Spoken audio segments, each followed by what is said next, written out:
नमस्ते, स्वागत है आपका हमारे यूट्यूब चैनल आर्यवाणी पर। क्या वास्तव में जीनियस होना हमारे लिए वरदान है या एक खतरे की निशानी? Being talented can be dangerous. वैसे तो प्रतिभावान होना या जीनियस होना हमारे लिए वरदान माना जाता है, लेकिन जीनियस होने के कुछ खतरे भी हो सकते हैं। चलिए चर्चा करते हैं। आप एक ऐसे प्रतिभाशाली बच्चे की कल्पना करें जो 3 वर्ष की अवस्था में अच्छा पियानो बजाने लगे, 4 वर्ष की अवस्था में कई भाषाएं बोलने लगे और तो और 6 वर्ष की अवस्था में जिसकी शानदार पेंटिंग बिकने लगी हो, किताबों के पन्ने पलटते ही उसे पूरी किताब याद हो जाती हो।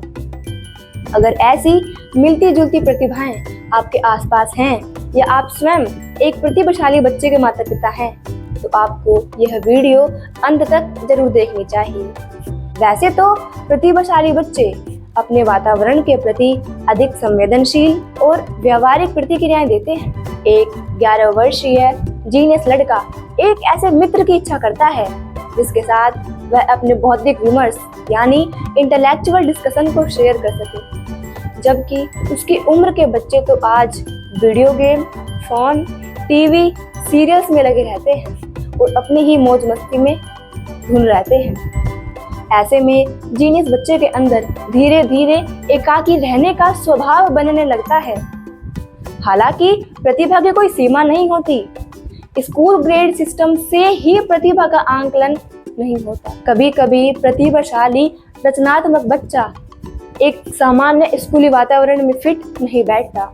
उदाहरण के तौर पर हम समझते हैं, एक बच्चा जो कक्षा में टीचर की अनुपस्थिति होने पर अपने साथियों का मनोरंजन कर रहा है चुटकुले सुनाकर, और पूरी कक्षा उसके चुटकुलों के आकर्षण में बंधी हुई है।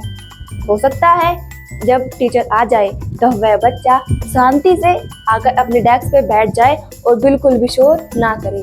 वास्तव में ऐसा ही होता है, लेकिन उसकी इस प्रतिभा का आंकलन भी स्कूल सिस्टम नहीं कर सकता, क्योंकि टीचर की नज़र में वह बच्चा उतना सम्मानित नहीं है जितना मैथ्स में 100 नंबर लाने वाला बच्चा है।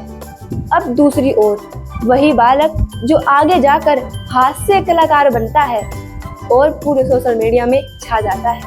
वैसे तो प्रतिभाशाली बच्चे अपने समान आयु के बच्चों की तुलना में किशोर अवस्था के कई पड़ाव पहले ही पार कर लेते हैं, लेकिन एक विशेष अवधि में स्वस्थ आत्मसम्मान विकसित करने के लिए बहुत संघर्ष करते हैं।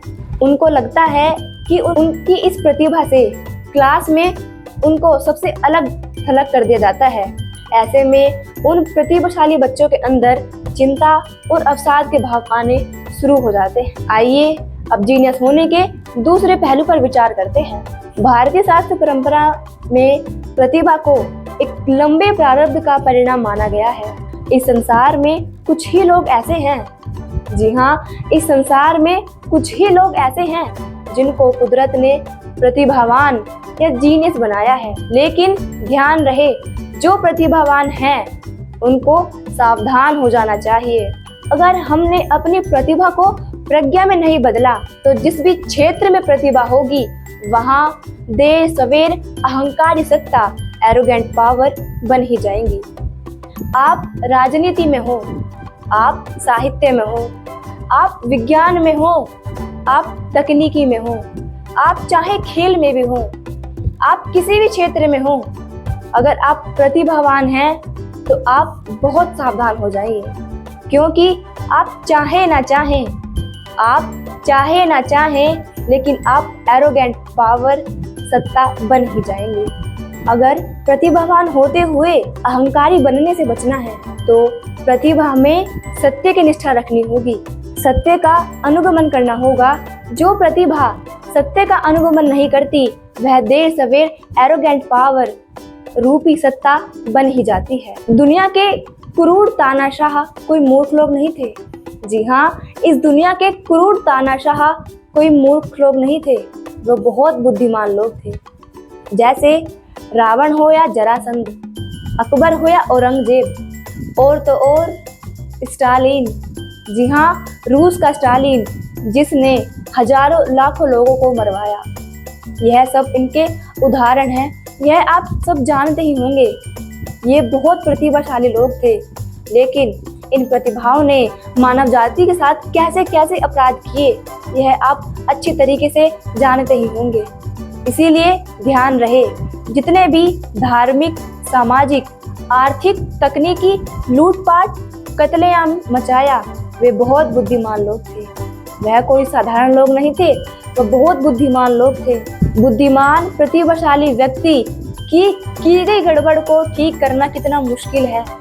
इस्लाम और ईसाईयत इसके उदाहरण हैं। जीवन की सफल और असफल गति नहीं होती, जीवन की मात्र दो ही गतियां होती हैं, सार्थक और निरर्थक। ऐसे सफल लोग डॉक्टर हैं, सफल इंजीनियर हैं, सफल वकील हैं और तो और भाई सफल अभिनेता हैं, लेकिन उनको अपने जीवन का अर्थ तक नहीं पता।